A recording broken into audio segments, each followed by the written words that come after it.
Hello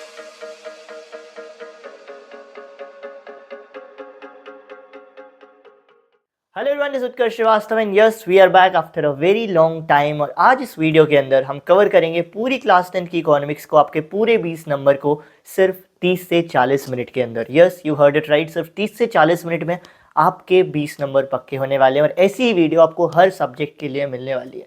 तो without wasting any time शुरू करते हैं हमारी क्लास 10 की इकोनॉमिक्स को। स्टार्ट करते हैं पहले चैप्टर के साथ जिसका नाम है डेवलपमेंट। डेवलपमेंट बेसिकली क्या होता है? डेवलपमेंट एक ऐसा शब्द है जिसको हम यूज़ करते हैं जब भी हमें बताना होता है कि कहीं पर पॉजिटिव चेंज हुआ है, कहीं पर ग्रोथ हुई है। जैसे आप पहले बुरे हुए करते थे, अब आप अच्छे हो गए, तो आपका डेवलपमेंट हो गया। आपकी पहले बॉडी नहीं थी, अब बॉडी आ गई। आपकी पहले हेल्थ खराब थी, आपकी हेल्थ अच्छी हो गई, तो आपका डेवलपमेंट हो गया। ऐसे देश में भी डेवलपमेंट होता है, हर चीज़ का अपना अपना डेवलपमेंट होता है। तो डेवलपमेंट बेसिकली क्या है? एक ऐसा टर्म है, एक ऐसा वर्ड है जिसको यूज़ किया जाता है किसी भी जगह पर पॉजिटिव चेंज को इंडिकेट करने के लिए। अब अगर हम देखने जाएंगे तो हर इंसान की जो बेसिक नीड्स है वो सेम है। बेसिक नीड क्या है? ये वो वाली बेसिक नीड की बात नहीं कर रहा हूँ जो आजकल इंस्टाग्राम रील पे चल रहा है, वो वाली नहीं। जनरली हर इंसान की बेसिक नीड है रोटी, कपड़ा और मकान।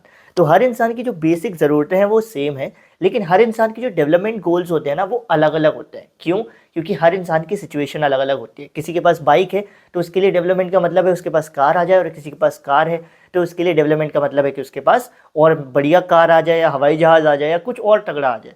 इसका मतलब ये है कि हर इंसान की बेसिक ज़रूरतें तो सेम रहती हैं, लेकिन हर इंसान की जो डेवलपमेंट गोल्स होते हैं वो अलग अलग होते हैं। कई बार तो ऐसा भी होता है जो किसी एक के लिए डेवलपमेंट हो वो दूसरे के लिए डेवलपमेंट नहीं होता, उल्टा डिस्ट्रक्शन होता है। इसका बहुत सिंपल एग्जांपल एक डैम वाला चलता है, बट मैं एक और आपको एग्जांपल बताता हूँ। एक जगह थी आपकी कॉलोनी में जहाँ पर आप क्रिकेट खेला करते थे। अब वहाँ पे कुछ बाहर से लोग आए, उन्होंने कहा भाई ये जगह पे जहाँ पे आप क्रिकेट खेलते हो हमें तो यहाँ पे मॉल बनाना है, बिल्डिंग बनानी है।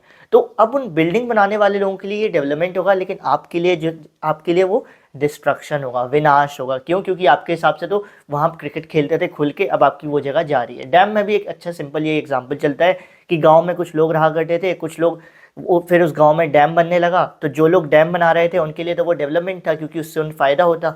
लेकिन जिस जगह पे डैम बन रहा था उस जगह के लोगों को वो जगह खाली करके जाना पड़ा, तो उनके लिए वो डेवलपमेंट नहीं था, डिस्ट्रक्शन था। तो पहला जो बात होती है डेवलपमेंट को लेकर वो ये कहते हैं कि different people have different development goals and what may be development for one may not be development for other, it can even be destructive। साथ ही साथ जब हम डेवलपमेंट की बात करते हैं तो अभी तक आपने देखा होगा हम बहुत सारी चीज़ों के बारे में बात करते हैं, हम सिर्फ पैसे के बारे में बात नहीं करते। डेवलपमेंट का मतलब सिर्फ ये नहीं होता कि अच्छा पैसा कमा रहे हो, इसका मतलब ये भी होता है कि आपके अच्छे दोस्त हैं या नहीं हैं, आप अच्छे एनवायरनमेंट में रह रहे हो नहीं रह रहे हो, आपको अच्छी हेल्थ सर्विस मिल रही है नहीं मिल रही है, अच्छी रोड्स, अच्छी सड़क, अच्छी बिजली आपको मिल रही है या नहीं मिल रही है। इसका मतलब ये है कि जब हम डेवलपमेंट के बारे में बात करते हैं तो हम बहुत सारी चीज़ों के बारे में बात कर रहे होते हैं। इसीलिए हम कहते हैं कि for development people look at a mix of goals. तो डेवलपमेंट के बारे में दो चीज़ें हमें पता है। पहली, different people can have different development goals, what may be development for one may not be development for other, it can even be destructive. और दूसरी बात जो हमें पता है that is for development people look at a mix of goals. अब मैं already इतनी फास्ट पढ़ाता हूँ कि आपको स्पीड बढ़ाने की जरूरत होनी नहीं चाहिए, ठीक है। फिर भी अगर स्पीड बढ़ाने की जरूरत लगे, आपको लगे कि आप और तेज स्पीड में सुन सकते हो मेरी बातों को, तो बढ़ा लो भाई, आपका टाइम सेव हो जाएगा। अदरवाइज मेरी यही रिक्वेस्ट होगी कि इसी स्पीड पर आप मेंटेन करो। अब आते हैं नेक्स्ट टॉपिक पे, दैट इज नेशनल डेवलपमेंट। अब आपने सुना होगा जितने सर उतने मत, यानी जितने ज़्यादा लोग होंगे उतने ज़्यादा ओपिनियंस होंगे।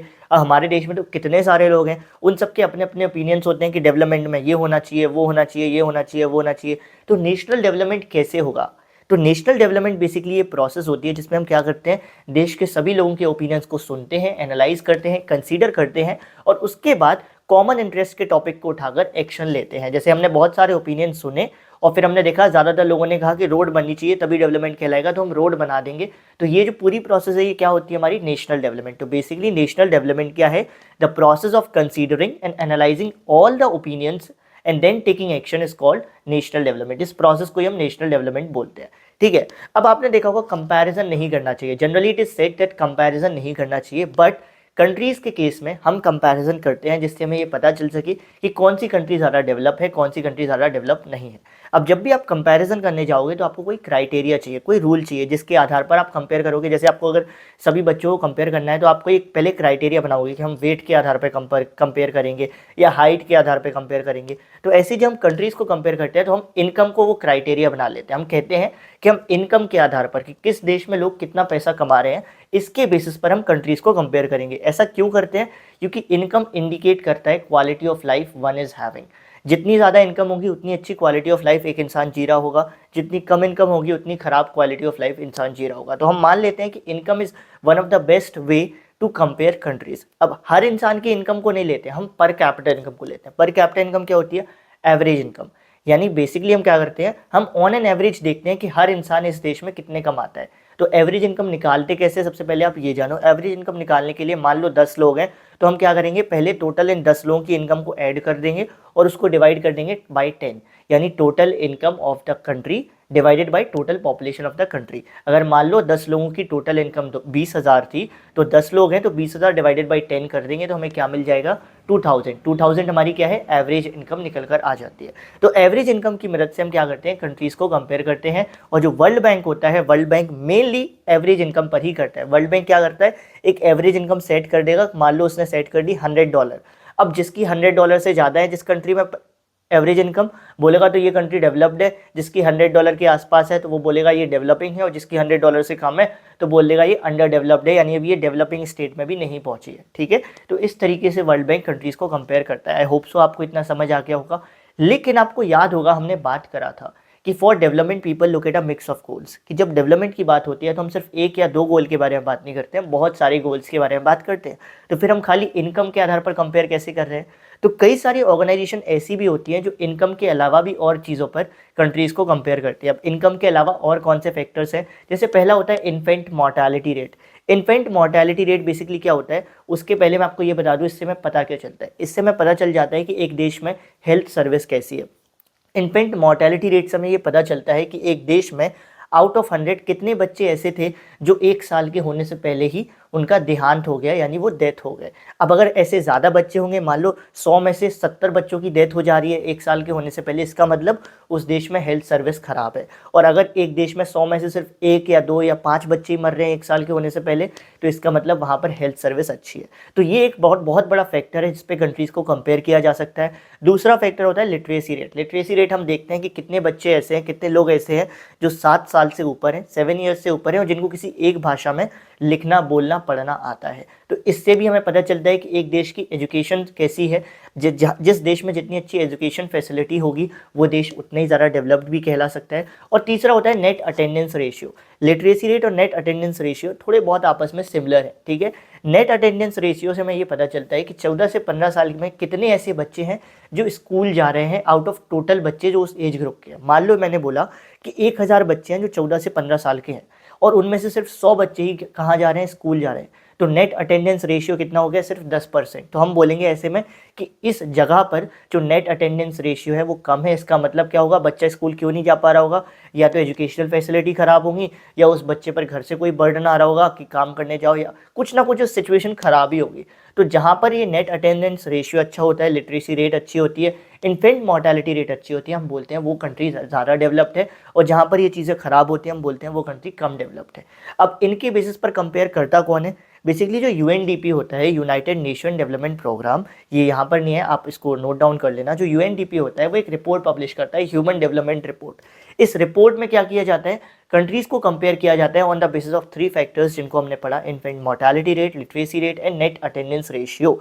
और इसके बेसिस पर वो डिसाइड करते हैं कौन कितना डेवलप्ड है और कौन कितना डेवलप नहीं है। तो हम 2 चीज़ें समझ गए, world bank compare countries on the basis of per capita income, और जो यूएनडीपी है जो एक रिपोर्ट पब्लिश करता है, human development report, it compares countries on the basis of 3 factors, infant mortality rate जिससे हमें हेल्थ के बारे में पता चल जाता है, हेल्थ स्टेटस, दूसरा लिटरेसी रेट, और तीसरा net attendance ratio. I hope so clear हुआ होगा। मूव ऑन करते हैं इस चैप्टर के लास्ट टॉपिक पर, that is sustainable development. Sustainable development का मतलब वर्ड में ही छिपा है, सस्टेन करवाना।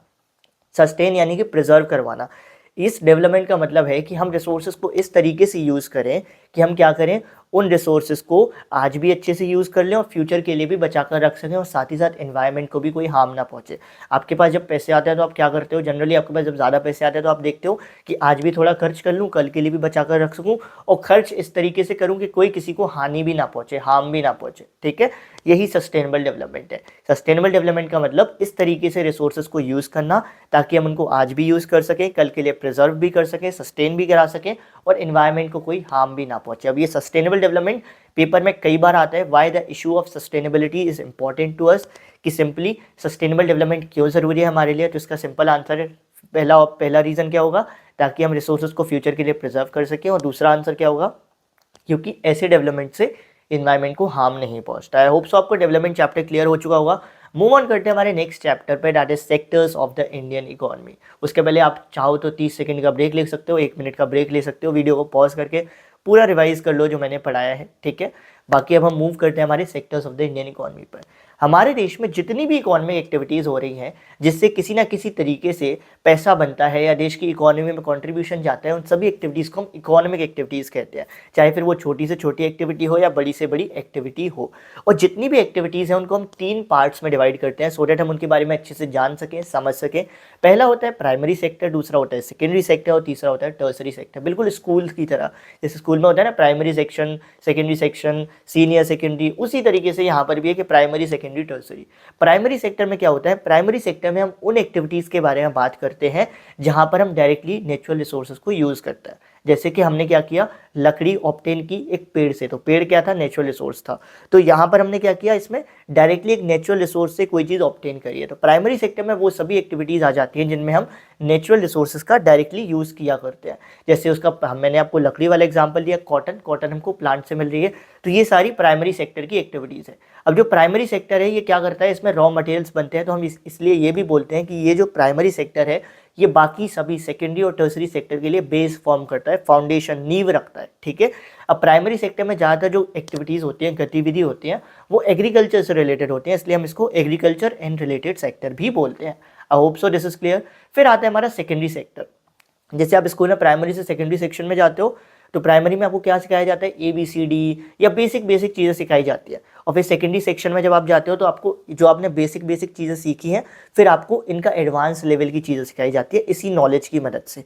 तो ऐसे ही होता है प्राइमरी से सेकेंडरी सेक्टर में। प्राइमरी सेक्टर में जो आप कच्चा माल बना रहे थे, रॉ मटेरियल बना रहे थे, जैसे प्राइमरी सेक्टर में आपने लकड़ी मिली थी पेड़ से, तो सेकेंडरी सेक्टर में हम क्या करते हैं, इसी लकड़ी को फर्नीचर में बदलते हैं। यानी सिंपल वे में कहूँ तो सेकेंडरी सेक्टर में वो सभी एक्टिविटीज़ आ जाती हैं जिनमें हम रॉ मटेरियल को या नेचुरल रिसोर्सेज से प्राप्त हुई चीज़ों को एक मोर वैल्यूएबल प्रोडक्ट में कन्वर्ट करते हैं with the help of manufacturing. जैसे लकड़ी को फर्नीचर में बना दिया, कॉटन जो हमें प्राइमरी सेक्टर में मिली थी उसको क्लॉथ में बना दिया। अब जो सेकेंडरी सेक्टर होता है इसमें ज़्यादा जो एक्टिविटीज़ होती हैं वो इंडस्ट्रीज से रिलेटेड होती हैं, तो इसीलिए हम इसको इंडस्ट्रियल सेक्टर भी बोलते हैं। तीसरा आता है tertiary sector, one of the most important sector जिससे पेपर में डायरेक्ट सवाल उठकर आता है। क्यों? क्योंकि ये जो सेक्टर होता है इसमें कोई भी गुड्स प्रोड्यूस नहीं होते। अभी तक हमने देखा था प्राइमरी सेकेंडरी इसमें कुछ ना कुछ बन रहा था, लेकिन टर्सरी में कुछ भी नहीं बनता है। टर्सरी क्या करता है, एक सपोर्ट की तरह काम करता है प्राइमरी और सेकेंडरी के लिए। ये बेसिकली सर्विस प्रोवाइड करवाता है। जैसे आपने प्राइमरी में क्या किया, आपने लकड़ी बनाई, अब लकड़ी आप एक जगह से दूसरी जगह कैसे ले जाओगे, तो टर्सरी बोलेगा भाई हम ट्रक लेकर आते हैं, हम ट्रांसपोर्टेशन सर्विस देंगे, हम आपको कम्युनिकेशन सर्विस देंगे आपस में बात करने को, हम आपको बैंकिंग सर्विस देंगे पैसे के लिए। तो टर्सरी सेक्टर क्या करता है, कोई भी गुड्स प्रोड्यूस नहीं करता है, सिर्फ एक सपोर्ट की तरह काम करता है प्राइमरी और सेकेंडरी सेक्टर के लिए।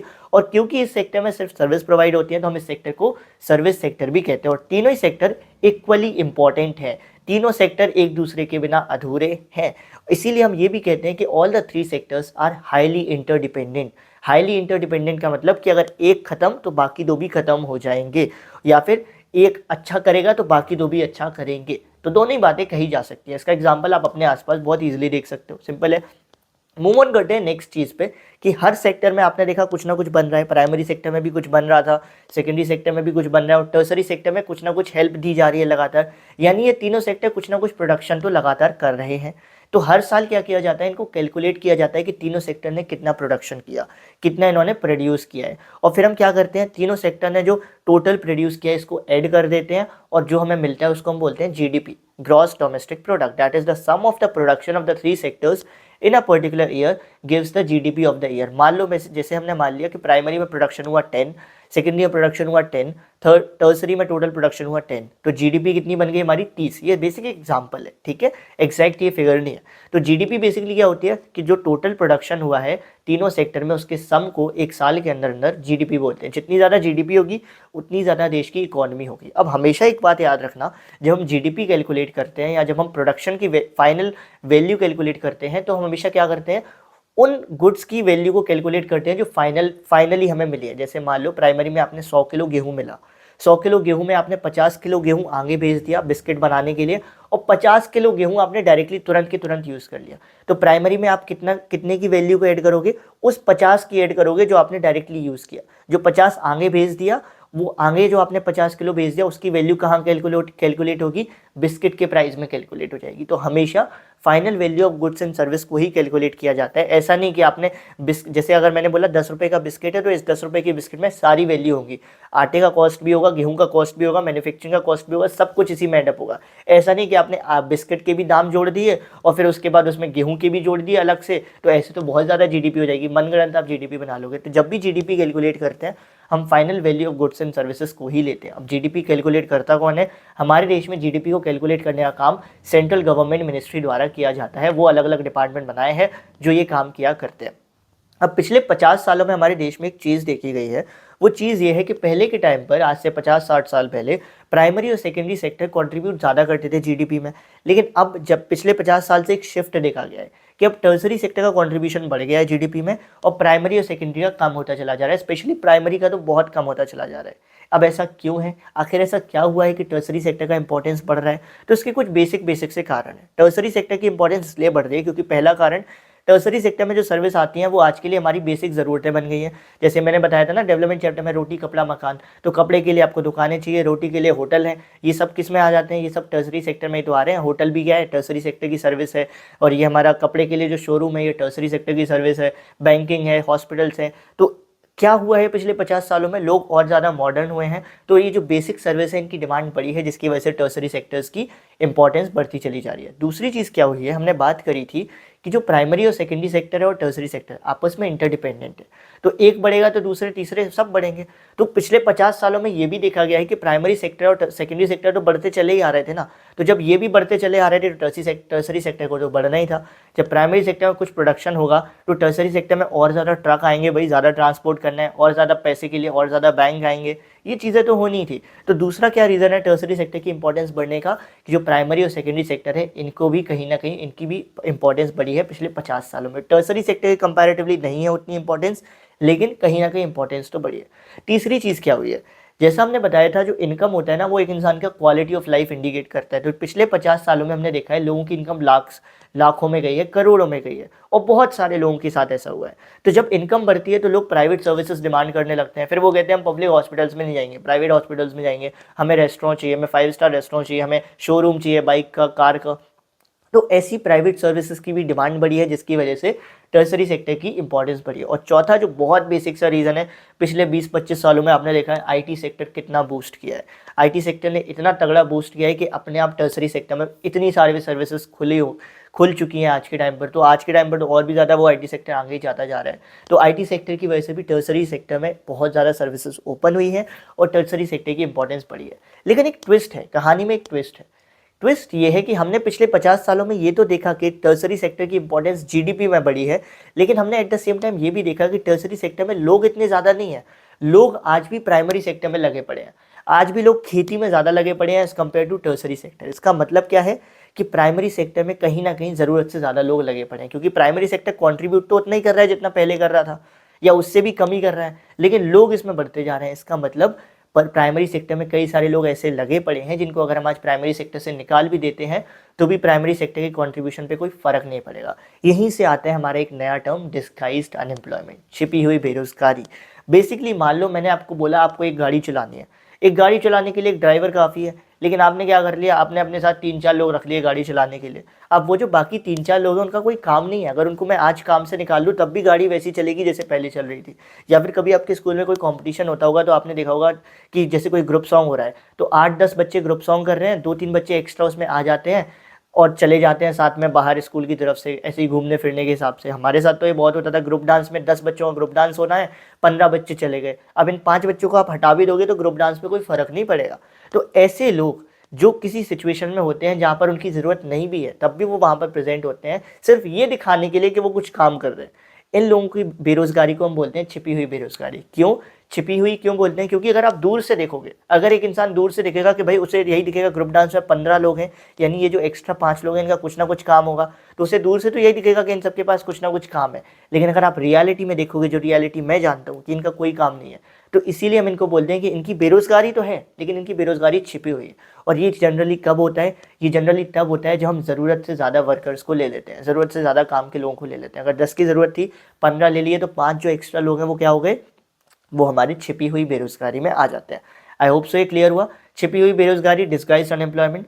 अब आते हैं नेक्स्ट टॉपिक पर, that is how to create more employment. अब सरकार क्या कर सकती है, अगर रोजगार क्रिएट करवाना है तो इसमें सरकार क्या कर सकती है, सरकार कुछ कदम उठा सकती है। पहला कदम क्या कर सकती है, जो एग्रीकल्चर है, प्राइमरी सेक्टर में क्या हो रहा है, लोग अब प्राइमरी सेक्टर से मन उठता जा रहा है लोगों का, क्यों, क्योंकि इतना ज़्यादा फायदा उनको होता नहीं है। पता पड़ा बढ़िया से मेहनत करी, उस अकाल आ गया, कुछ अकाल पड़ गया, कुछ मौसम खराब हो गया, पूरी फसल बर्बाद हो गई।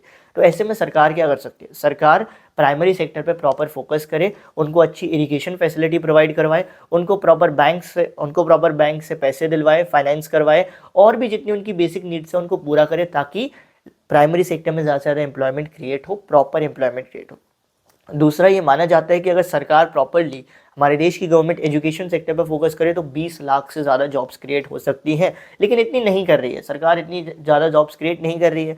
ये भी देखा जाता है कि अगर टूरिज्म सेक्टर पर फोकस करने लग जाए तो टूरिज्म सेक्टर में ही 35 लाख से ज़्यादा जॉब क्रिएट की जा सकती है, बट ऐसा नहीं हो रहा है। तो ये तो कुछ तरीके थे एम्प्लॉयमेंट को क्रिएट करने के, लेकिन कुछ कुछ कदम हमारे देश में उठाए भी गए हैं लोगों को एम्प्लॉयमेंट देने के लिए। जैसे एक राइट टू वर्क लाया गया था कि हर इंसान को काम करने का अधिकार है, जो भी इंसान एबल्ड है, जो भी इंसान काम करना चाहता है, उसके लिए सरकार कुछ ना कुछ करेगी जिससे वो काम कर सके। तो ऐसे ही एक काम किया गया था जो था नरेगा यानी कि national rural employment guarantee act. इसको 2005 में लाया गया था। पहले इसको सिर्फ 200 डिस्ट्रिक्ट्स में लाया गया था, उसके बाद फिर इसको और ज़्यादा जगह पे ला दिया गया था।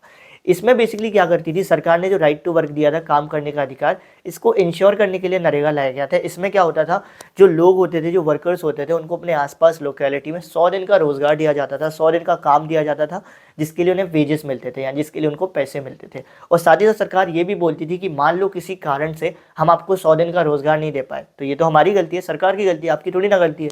तो ऐसे केस में हम आपको एक बेरोजगारी भत्ता देंगे, अनएम्प्लॉयमेंट अलाउंसेस, यानी आपको पैसे देंगे, कुछ ना कुछ पैसे देंगे, क्योंकि गलती हमारी है, तो इसमें आपको नहीं भुगतना पड़ेगा। और साथ ही साथ इसी एक्ट को बाद में क्या कर दिया गया था, पहले ये नरेगा था, इसको बदल के मनरेगा कर दिया गया था। इसमें महात्मा गांधी जी का नाम जोड़ दिया गया था। ऑब्वियसली वो भी एक बहुत ही रिस्पेक्टेड फिगर है, तो उनका नाम जोड़ दिया गया था, that Mahatma Gandhi national rural employment guarantee act. ये जो एक्ट था, इसके कुछ विशेषताएं क्या थी, फीचर्स क्या थे, इसमें जो आपको काम मिलता था ना, अपनी लोकेलिटी में ही मिलता था, आसपास मिलता था। जैसे मान लो आपके गांव में कोई नहर बननी है, कोई तालाब बनना है, तो आपको यहीं पे काम दे दिया जाएगा। तो अब आपको ज़्यादा कहीं आसपास भटकना भी नहीं है, अपने घर के आसपास काम करो, रेगुलर काम मिलेगा, रेगुलर काम मिल रहा है आपको 100 दिन के लिए, सरकार की तरफ से रेगुलर पैसे मिल रहा है, बढ़िया से बढ़िया, ठीक है।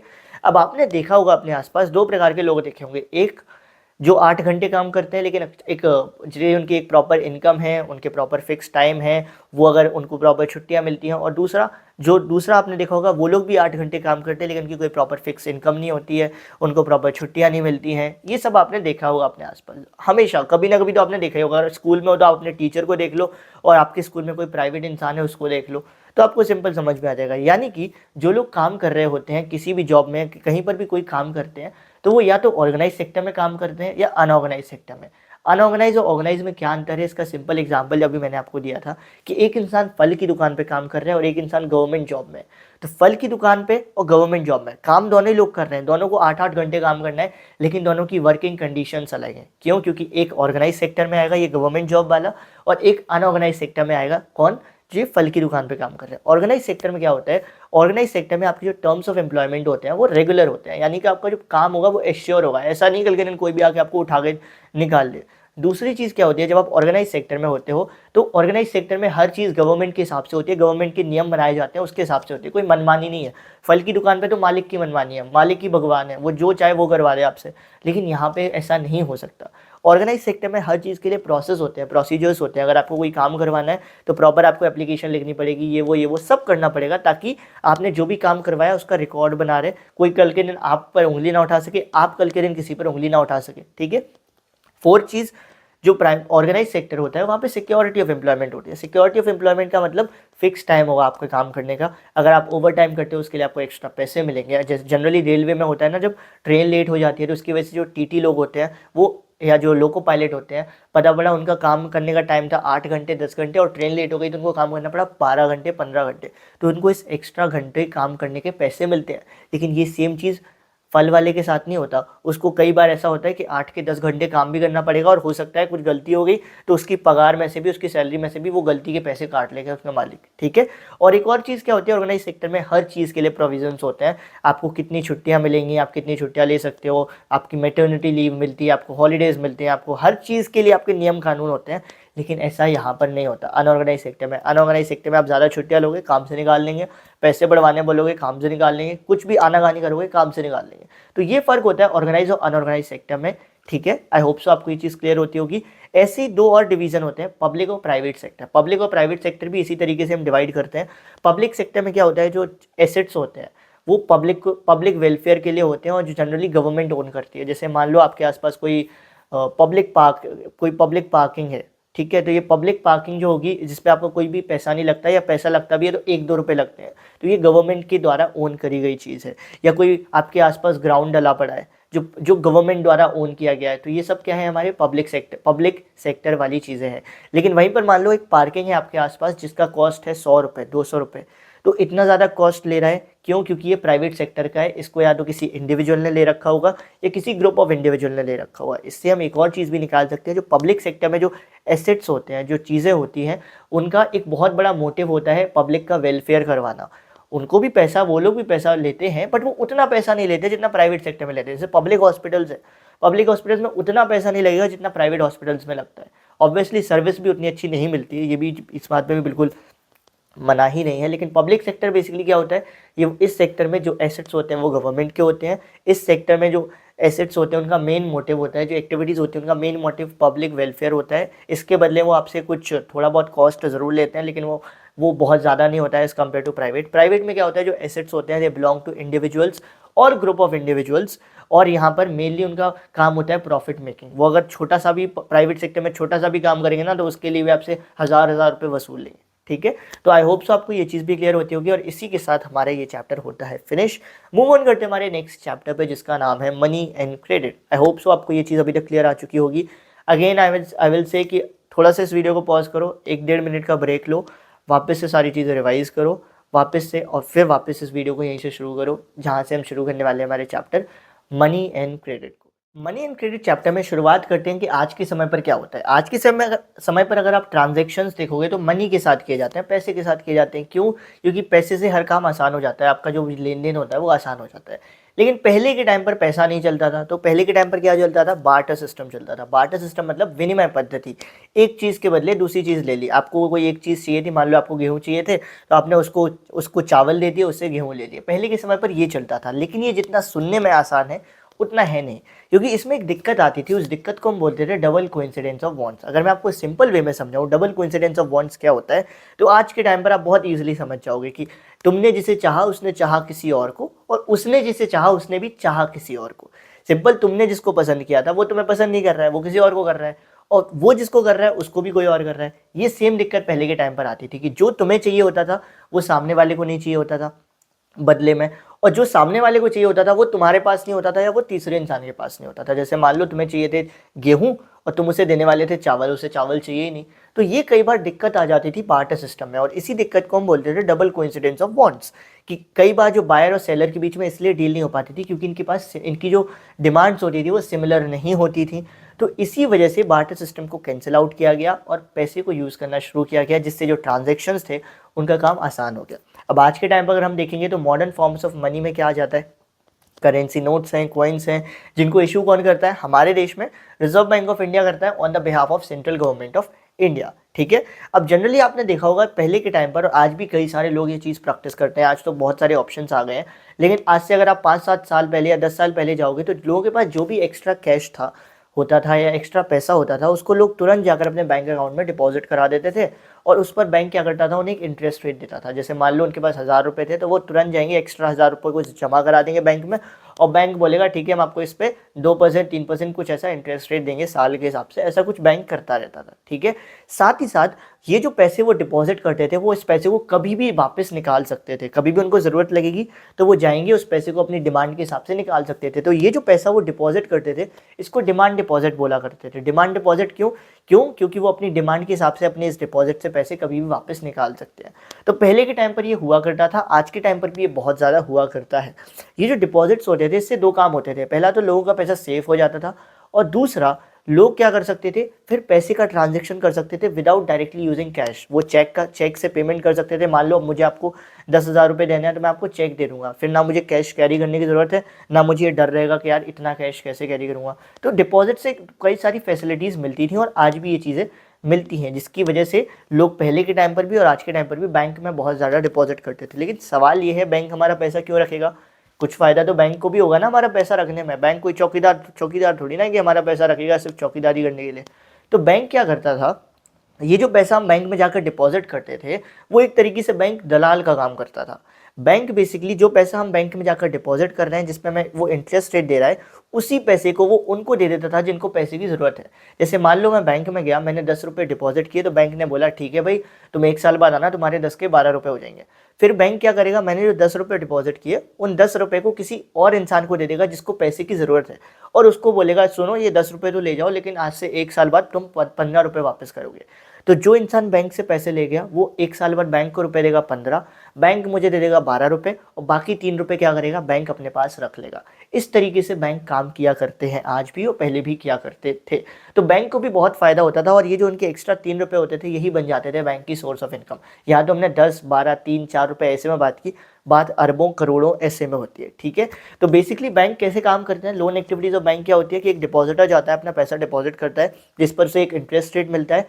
फिर बैंक क्या करता है, किसी बोरोवर को वो पैसा लेंड कर देता है, ज़रूरतमंद को पैसा दे देता है और उसको एक हायर इंटरेस्ट रेट चार्ज करता है, और ये जो इंटरेस्ट रेट का डिफरेंस होता है जो मैंने आपको बताया, वो बैंक का सोर्स ऑफ इनकम बन जाता है। अब ऐसा नहीं है कि बैंक पूरा का पूरा पैसा बोरोवर को दे देगा, कि अगर मैं गया और मैंने अपने पैसे डाले और बैंक ने वो पूरे पैसे उठाकर बोरोवर को दे दिए, नहीं, बैंक ऐसा नहीं करता।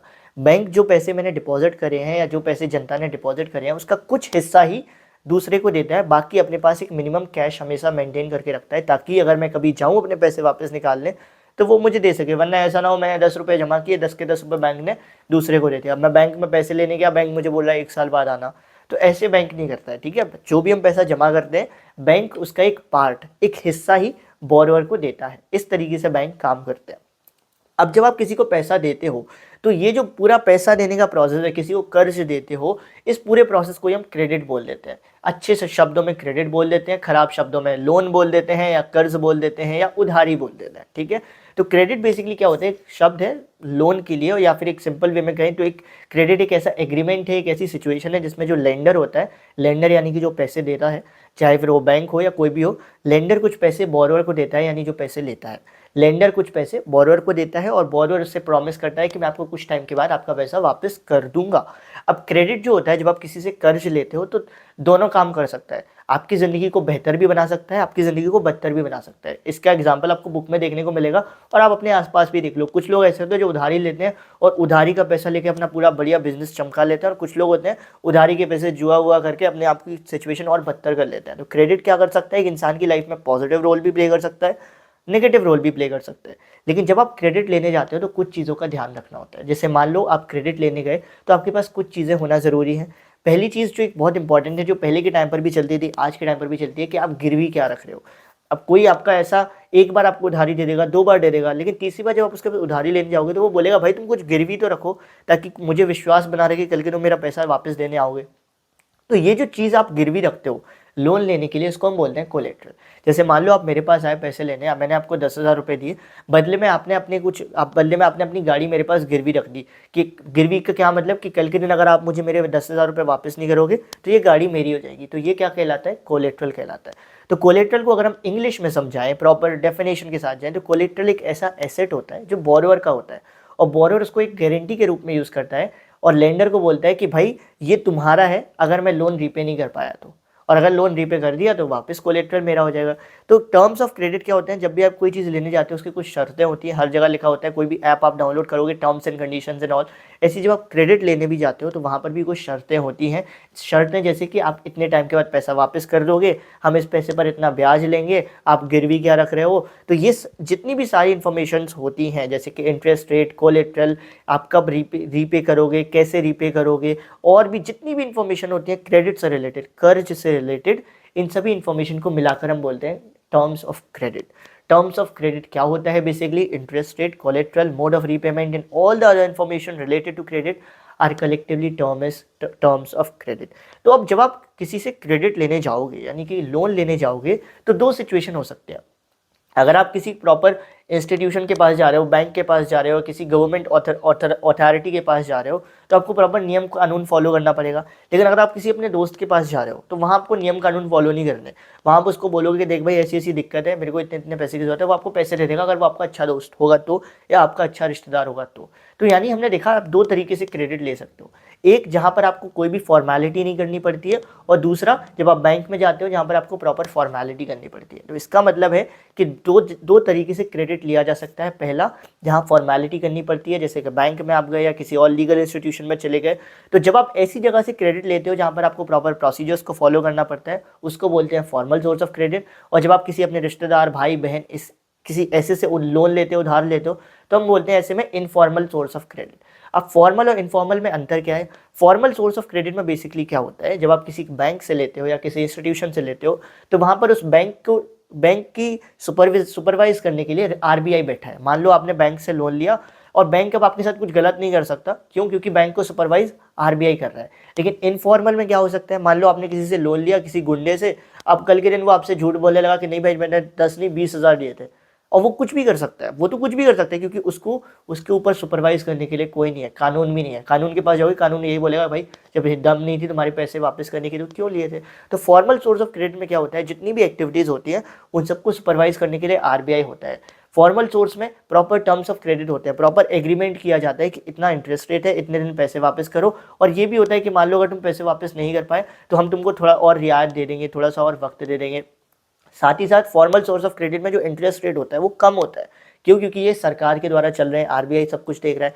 और एक और चीज़, फॉर्मल सोर्स ऑफ क्रेडिट में जो क्या होता है, आपके साथ कुछ भी अनफेयर नहीं किया जा सकता, कि वही किया जाएगा जो रूल बुक में लिखा होगा, जो कानून के हिसाब से चला जाएगा। ऐसा नहीं है कि बैंक आएगा आपके साथ गुंडागर्दी करने लगे, वो सब नहीं होगा। लेकिन ये सब चीज़ें इनफॉर्मल में होती है। इनफॉर्मल में क्या होता है, कोई भी उस पूरी एक्टिविटी को, क्रेडिट वाली एक्टिविटी को देखने की, देखभाल करने के लिए नहीं होता, कोई टर्म्स ऑफ क्रेडिट नहीं होते। यानी कल के दिन अगर सामने वाला इंसान आके ये भी बोल दे कि मैंने 10 नहीं 20% पे दिया था, तो भी आपको मानना पड़ेगा, या फिर लड़ाई झगड़ा जो भी होगा वो सब होगा।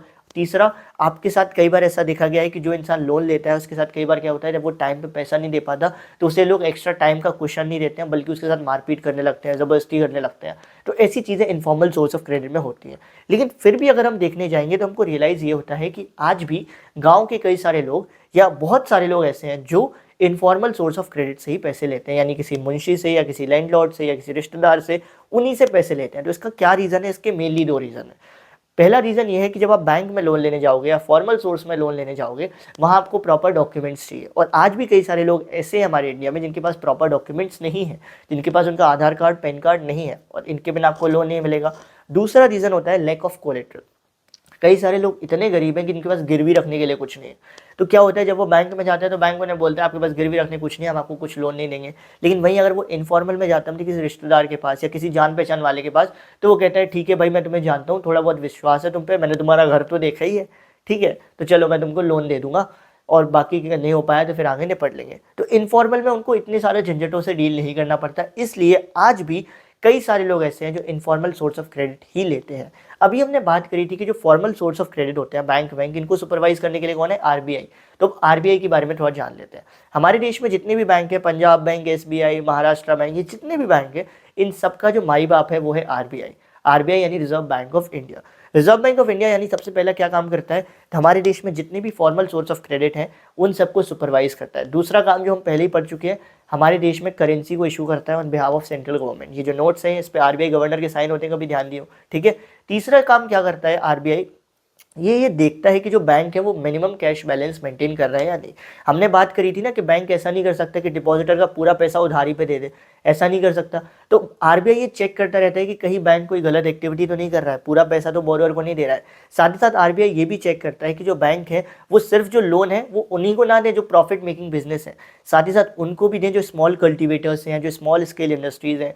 और साथ ही साथ आरबीआई ये हर बैंक को ये भी बोलता है कि भाई आप रेगुलर इंटरवल्स पर टाइम टू टाइम हमें एक रिपोर्ट सबमिट करो, जिसमें आप हमें ये बताओ आप किसको कितना पैसा दे रहे हो, कितने इंटरेस्ट रेट पे दे रहे हो, वो पैसा कब वापस आएगा। सारी चीज़ें। इससे क्या होता है, ये सभी बैंक को भी कंट्रोल बना रहता है, क्योंकि उनको पता होता है कि भाई कोई है जो हमारी देखभाल कर रहा है, हमारे ऊपर एक पैनी नज़र बनाए रखे है। ठीक है, अभी हमने एक चीज़ के बारे में बात करी थी कि आज भी हमारे देश में कई सारे लोग हैं जो इनफॉर्मल सोर्स ऑफ क्रेडिट ही लेते हैं, फॉर्मल नहीं लेते। उनको आप बोलोगे भी तो भी वो नहीं लेंगे। तो इस प्रॉब्लम को सॉल्व करने के लिए हमारे देश में एक नया कॉन्सेप्ट लाया गया था, जो था सेल्फ हेल्प ग्रुप का कॉन्सेप्ट। सेल्फ हेल्प ग्रुप का यानी कि स्वयं सहायता समूह।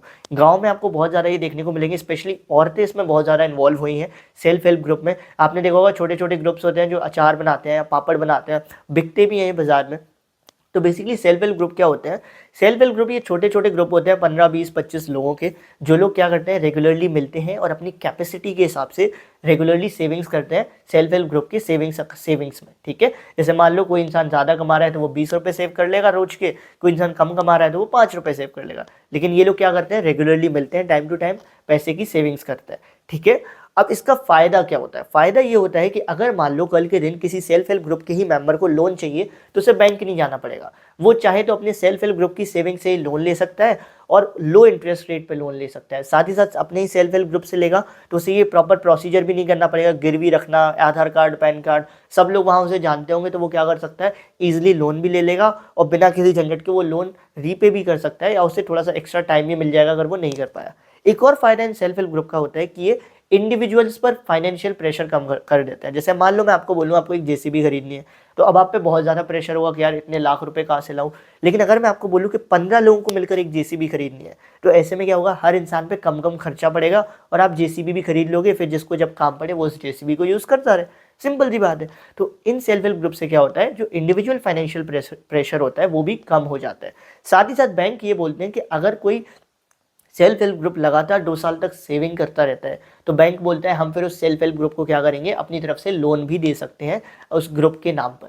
जैसे मान लो किसी ग्रुप का नाम था एबीसी, उस एबीसी ग्रुप ने 2 साल तक रेगुलर सेविंग्स करी, तो बैंक क्या करेगा, 2 साल तक क्या करेगा, फिर उनको प्रॉपर लोन देने को भी राजी हो जाएगा। तो हम ये चीज़ कह सकते हैं एट द एंड की जो सेल्फ हेल्प ग्रुप है उसने बहुत हेल्प करी है बोरोवर्स को, जो स्पेशली रूरल एरियाज़ में हैं, जिनके पास गिरवी रखने को कुछ नहीं होता था, प्रॉपर डॉक्यूमेंट्स नहीं होते थे, कि अब वो क्या करते हैं, लोन ले पाते हैं, एटलीस्ट पैसे का जुगाड़ कर पाते हैं अगर उनको कभी ज़रूरत होती है। तो ये तो खत्म होता है हमारा मनी एंड क्रेडिट चैप्टर। भी मूव ऑन करते हैं हमारे लास्ट चैप्टर पर। छोटे से 2 टॉपिक हैं, globalisation and the Indian economy. Globalisation and Indian economy बहुत सिंपल है। आज से आप 30-40 साल पहले रिवाइंड में चले जाओ, आपको रियलाइज़ होगा मोबाइल फ़ोन 1 या 2 कंपनी के आते थे, कपड़े 1 या 2 कंपनी के आते थे, लेकिन आज 100-200 कंपनी, 1000 कंपनी हो चुकी हैं। ऐसा क्यों हुआ है? क्योंकि पूरे विश्व के मार्केट्स आपस में एक दूसरे के साथ इंटरकनेक्ट हुए हैं। विश्व के अलग अलग देश आपस में एक दूसरे के साथ इंटरकनेक्ट हो चुके हैं, ट्रेड के माध्यम से या लोगों के माध्यम से, किसी भी तरीके से। तो ग्लोबलाइजेशन बेसिकली क्या होती है, ये जो प्रोसेस है जिससे पूरा वर्ल्ड की कंट्रीज आपस में एक दूसरे से इंटरकनेक्ट हो रही है, इसी प्रोसेस को हम ग्लोबलाइजेशन बोलते हैं। Globalisation is the process of rapid integration और इंटरकनेक्शन बिटवीन कंट्रीज। अब ये होता कैसे है, इसमें ट्रेड ने एक बहुत ही इंपॉर्टेंट रोल प्ले किया है। ट्रेड यानी कि सामान का एक जगह से दूसरी जगह लेन देन करना, इसने एक बहुत इंपॉर्टेंट रोल प्ले किया है ग्लोबलाइजेशन में। एक और तरीका है जिससे ग्लोबलाइजेशन हुआ है, मूवमेंट ऑफ पीपल। एक देश के लोग दूसरे देश में जाते हैं, वहाँ का कल्चर यहाँ से वहाँ करते हैं, वहाँ के फूड, वहाँ की हर चीज़ यहाँ से वहाँ करते हैं, तो भी कंट्रीज आपस में कनेक्ट होती है। अब बेसिकली इस चैप्टर में बहुत कुछ था पढ़ने को, लेकिन सीबीएसई ने बहुत सिलेबस कट कर दिया है, तो इसमें हमको सिर्फ 2 ही टॉपिक पढ़ने हैं, व्हाट इज ग्लोबलाइजेशन और दूसरा है factors that have enabled globalisation. तो अब स्टार्ट करने हमारे इस चैप्टर का सेकंड टॉपिक, और ये हमारा लास्ट टॉपिक भी है क्योंकि सिलेबस कट हो चुका है, जो मैंने आपको बता दिया। That is factors that have enabled globalisation, यानी वो चीज़ें जिनकी वजह से ग्लोबलाइजेशन को रफ्तार मिली है, जिसकी वजह से ग्लोबलाइजेशन और तेज हो गया और जल्दी देश आपस में एक दूसरे से कनेक्ट होने लगे हैं। तो उसमें एक सबसे बड़ा फैक्टर आता है टेक्नोलॉजी। पिछले कुछ सालों में टेक्नोलॉजी में इतना अच्छा इंप्रूवमेंट आया है कि ग्लोबलाइजेशन बहुत फास्ट हो गया है। ग्लोबलाइजेशन से सिंपल मतलब देशों के बीच में इंटरकनेक्शन बहुत फास्ट हो गया है। क्यों? क्योंकि टेक्नोलॉजी इतनी अच्छी हो गई है कि अब ज़्यादा से ज़्यादा ट्रेड हो रही है। क्यों हो रही है? क्योंकि अब ट्रांसपोर्टेशन सर्विस इतनी तगड़ी है कि सामान आप कहीं से भी कहीं पर भेज सकते हो।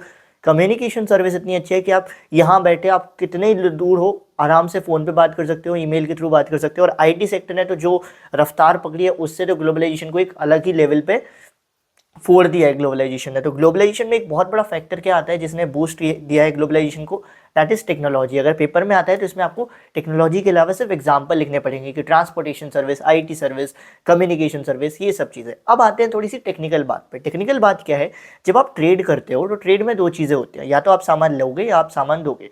या अगर दूसरे देश से हमारे देश में सामान आ रहा है तो उसको हम बोलते हैं इम्पोर्ट, और अगर हम दूसरे देश में भेज रहे हैं तो उसको बोलते हैं एक्सपोर्ट। तो मान लो चाइना वाले लोग हमारे देश में खिलौने भेजना चाह रहे हैं, तो हमारे देश के पास ये राइट है कि वो चाइना से आ रहे खिलौने पर टैक्स लगा सकता है, और ये जो टैक्स इंडिया लगाएगा इसको हम एक तरीके से बैरियर बोलते हैं, ट्रेड बैरियर, यानी ट्रेड के ऊपर लगाया गया टैक्स को हम ट्रेड बैरियर बोलते हैं। बैरियर क्यों बोलते हैं? बेसिकली जैसे रोड पे होता है ना स्पीड ब्रेकर, तो स्पीड ब्रेकर क्या करता है? रोड पे स्पीड को कंट्रोल करवाने का काम करता है। ज़्यादा स्पीड ब्रेकर होंगे तो स्पीड कम रहेगी गाड़ी की, कम स्पीड ब्रेकर होंगे तो गाड़ी की स्पीड तेज रहेगी। ऐसे ट्रेड में बैरियर्स होते हैं। अगर ज़्यादा ट्रेड बैरियर्स होंगे तो उतनी कम व्यापार होगा, उतना ही कम लेन देन होगा, और कम ट्रेड बैरियर्स होंगे तो उतना ही ज़्यादा व्यापार होगा। सिंपल सी चीज़ है। तो चाइना से खिलौने आते हैं तो इंडिया के पास राइट है, 100 रुपये का खिलौना है तो उस पर चाहे जितना टैक्स लगा सकता है, 30 रुपये 40 रुपये। अब ज़्यादा टैक्स लगा देंगे तो इंडिया में आके वो खिलौना और महंगा हो जाएगा, जिससे क्या होगा, भारत के लोग चाइना वाले खिलौने ना लेकर जो भारत में ही बन रहे हैं उन्हीं को लेने लगेंगे। तो ये जो टैक्स है ना, इसको एक तरीके का हम एग्जाम्पल कहते हैं ट्रेड बैरियर्स का। और इस ट्रेड बैरियर से पहले के टाइम पर और आज के टाइम पर बहुत दिक्कत होती है देश को सामान आपस में एक दूसरे को भेजने में।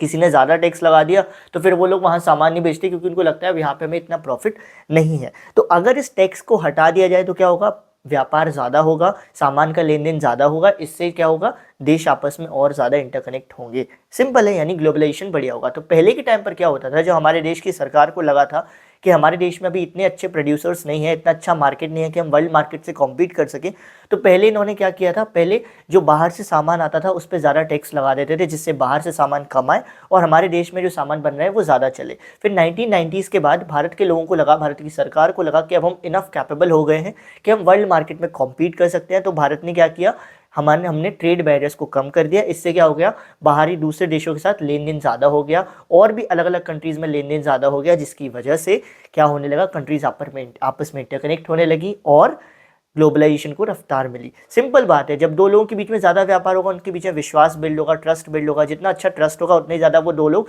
आपस में एक दूसरे से इंटरकनेक्ट करेंगे। सिंपल सी चीज़ है। तो ग्लोबलाइजेशन को रफ्तार मिली जैसे ट्रेड बैरियर को हटाया गया, और इस ट्रेड बैरियर को हटाने की प्रोसेस को हम बोलते हैं लिबरलाइजेशन। तो लिबरलाइजेशन बेसिकली क्या है, लिबरल का मतलब है फ्री करना, आज़ाद करना। लिबरलाइजेशन का सिंपल मतलब है ट्रेड बैरियर्स को हटाना ट्रेड से, इसको हम लिबरलाइजेशन बोलते हैं। ट्रेड बैरियर्स की मदद से आप ट्रेड को कंट्रोल कर सकते हो। कैसे कर सकते हो मैंने बता दिया, वो रोड ब्रेकर वाला एग्जाम्पल, ज़्यादा करोगे कम करोगे क्या होगा बता दिया। तो इसी के साथ हमारा चैप्टर होता है दी एंड। अगर आपसे पूछा जाए फैक्टर्स जिन्होंने ग्लोबलाइजेशन में हेल्प की, one is technology, second one is liberalisation. तो यहाँ पे होता है चैप्टर का डी एंड, पूरी क्लास 10 की इकोनॉमिक्स का डी एंड। आई होप आपको वीडियो पसंद आई होगी, आपको पूरी इकोनॉमिक्स समझ आ गई होगी, और ज़्यादा लंबी ये वीडियो नहीं रही होगी। मेरे हिसाब से 30-40 मिनट ही होने चाहिए, इतना काफ़ी है आपको 20 नंबर पूरे पक्के करने के लिए। ये वीडियो देख लो, इसको एक और बार देख लेना, रिवीजन हो जाएगा बढ़िया से मज़े से। अगली वीडियो लाता हूँ हिस्ट्री पे या किसी और सब्जेक्ट पे, उसको भी हम कवर करेंगे कम से कम टाइम के अंदर। तब तक के लिए stay safe, stay blessed, all the very best everyone, good bye.